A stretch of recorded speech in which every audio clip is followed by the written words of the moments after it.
Yes, guys, welcome to another video. Today we're going to be talking about player salary and how the salaries are negotiated. What are the things that influence the salary, and why is it that some players have high salaries and some have low salaries? So we're going to jump into the details of it to explain a little bit few things that you can know, so that if you are negotiating your contract in the future, you can have an idea of what actually happens when it comes to salary of each individual players. So, by the way, I'm Gaucho Brian, FIFA licensed agent. So let's hit it straight. So first of all, we're going to start looking at the player's influence and age and every factor. But the first thing I'll first try to start to look at is the player's market value and demand. So normally, when a club enters a negotiation with to bring a player into their own club, the first thing is they look at that player's market value. Yeah, when you look at that player's market value, then you start to evaluate, for example, how much will he be paid by another club. So, and thereby his market value also can influence his salary. If you buy a player for 60 million, so you cannot give him a salary of, like, let's take for example 50K a week. So you understand there. So the player's market value is going to influence the salary. So age, experience, and position.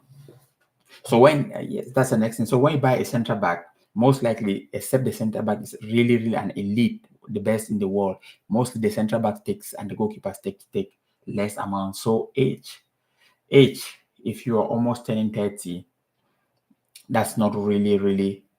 Most clubs don't want to pay too much for you. And also, okay, now experience. If you're very experienced, also they can benefit from that. So those are the things that count, and your position also matter. That's why I said, like, for example, a center back, you don't get often paid like a striker who score goals, no matter how clean sheet you keep, all those things. So I give an example. If the best center back is playing and the best striker is playing, probably they're going to pay, I mean, at their best, they're going to always pay the best striker more.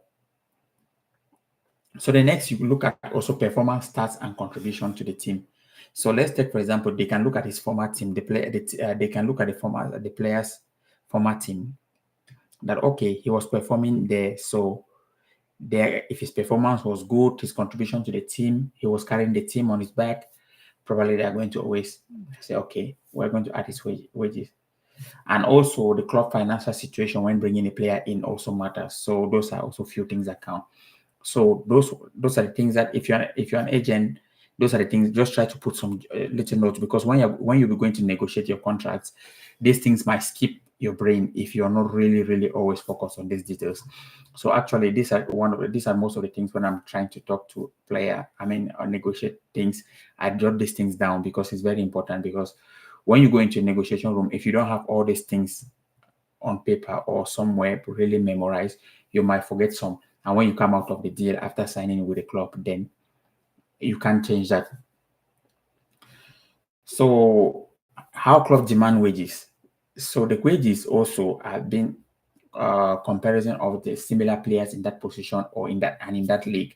So let's take, for example, if a club wants to renew your contract with them, and then they say, okay, how much can we give him? How much can we give him? He's asking for 250K a week. They will go and say, okay, he has been performing like this. Let's see uh, the players who are in similar positions in the league and how they are doing. Let's see if he's better than them. How much are they earning? If he's not better than them, how much are they earning? So they look at those comparisons to see, okay, they can say, but for example, if you're number 10, they say, okay, Martin Odegaard is earning 250K a week, and you, Bruno, why are you asking for 250K if you're not performing more than Martin Odegaard? That's just an example I'm quoting. Yeah, I'm just saying that they will try to look at your similar players in that position in the league and see what is happening, and then they determine your budget. But if they see that, okay, you're performing more than, for example, the Martin Odegaard, Bruno is performing more than Martin Odegaard, then they'll say, okay, well, he deserves the 250 and the 350 because he's one of the best in the league. We cannot afford to lose him. So those are the things also that when you're negotiating contract with clubs, you can swing your way if you know how to speak. Financial fair play also is a big thing, because they can say, okay, we don't want, we have salary caps at this club. No one goes above this. So we're trying to, we have a certain budget that we don't break because we don't want to disrupt our wage budget, those kind of things. Most clubs used to do that. Club revenue and budget consideration also, that's another thing. Yes, the club revenue, how much comes in, those things are considered when you're on the table. The owner might say, or the sporting director might say, well, we don't generate enough money and we cannot afford to pay you 250K a week. So it's not going to be possible because we don't generate. If we pay you 250K a week in about, before your contract runs out, we have also run out of money by if another person asks this amount of salary. So that's how the negotiation always goes on the table. Because I'm saying so because I've been into a negotiation table. So I'm just saying by experience how it happens. So before going, those are the things that you have to always put at the back of your mind, that this kind of things can pan out. But it's always good to be aware. So those are the things. So the next thing we look at, also the role of your agent in negotiation is very massive when it comes to salary. The role of your agent, as long as your agent know how to pinpoint key points that makes you pinpoint key points about your performance. Because when you're going to negotiate, you know that it's a challenge. The club will be wanting to benefit as much wage as possible, to limit the wage. Same as you'll be trying to keep it to a certain level also. So it's almost like, I don't want to say it's a battle, but it's a thing that when you go into the negotiation room, one person will be trying to bring the money down and one person will be trying to increase it up. You are there to increase it because it's your player. You want your player to have the best facilities and to be comfortable to play. Why the club also? Because they are the one paying you the salary. They'll try all way to try to minimize it. So when they see that it's difficult, they might put certain bonuses and say if he doesn't perform, can these bonuses, or they say if they discover that you're demanding too much salary, they can say, okay, we'll pay him 150K a week. If he plays all the league games, these bonuses will add. So all those little things happens in negotiations. So, but anyway, let's move on. Let's move forward. So the role of an agent, as I said, is very massive, representing the player's interest. So if you know how to negotiate very well, let's give an example: bonuses, image rights, and contract length. So those things you can always negotiate it very well into your favor. Let's take, for example, if you see your player, if you have an offensive midfielder like Bruno Fernandes, and you know his stats are always good because he's a player that he's playing style basis on stats a lot. He gives a lot of, he loses few passes here and there, but the thing is that he will always be on the assist board, like one of the top in the league, because of the things he tries, the way he plays. Unlike someone like Martin Odegaard, that he's more of a ball position offensive midfielder. So you see, if I'm having a player, managing a player like Bruno Fernandes, I'll always be, as an agent, talking about, let's take, for example, the bonuses that he should have.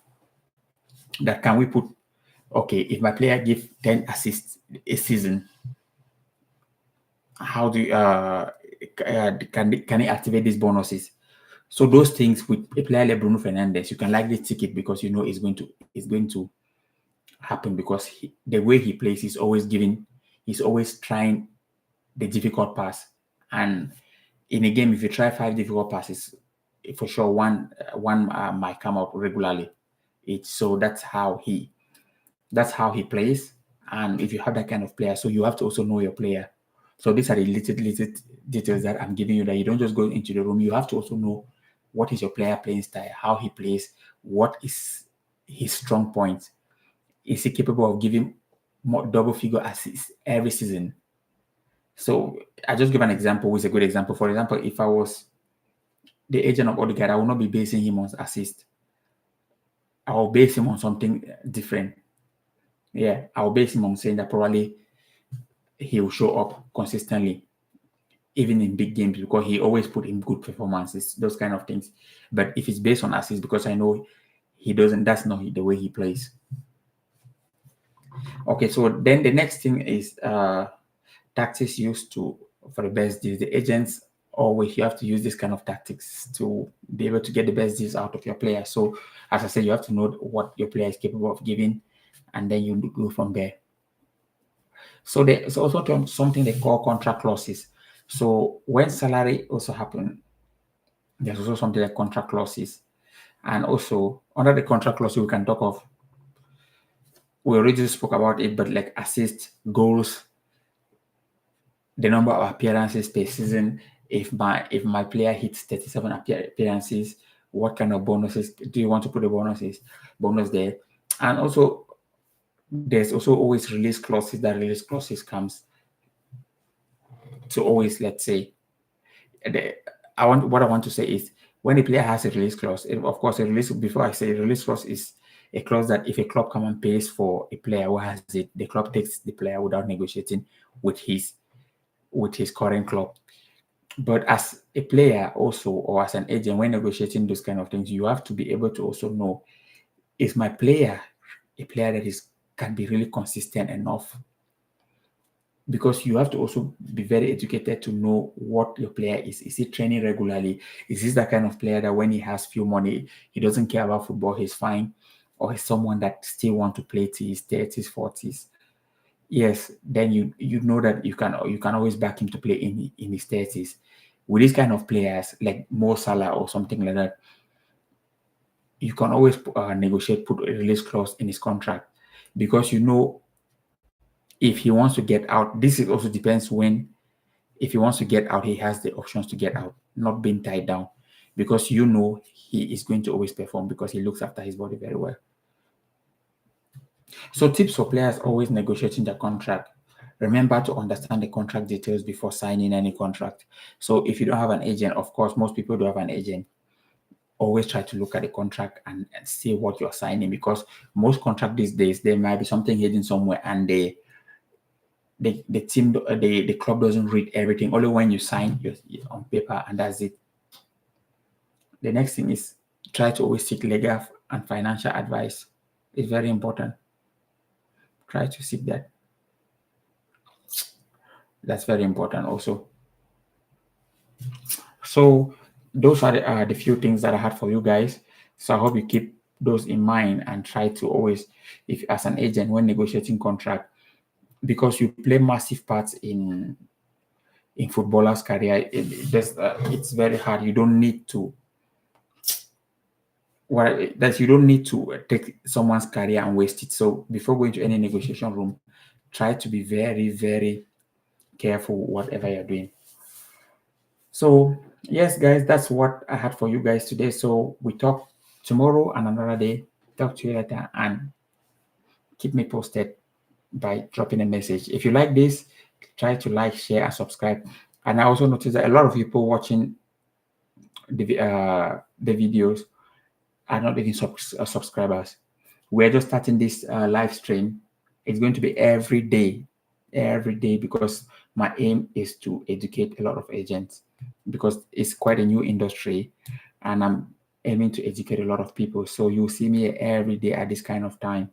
So 10 p.m. Eastern European time to around maybe 12 p.m. Within this time range, I'm always there. So if you want to always listen to me or ask me question online, turn on your notification, and then also wait for me and ask the questions. I'm always here to help you. If it comes to contract stuffs and everything, I'm here for you guys. Yeah. So okay, that's it. And we talk tomorrow again. See you and have a nice day. Cheers.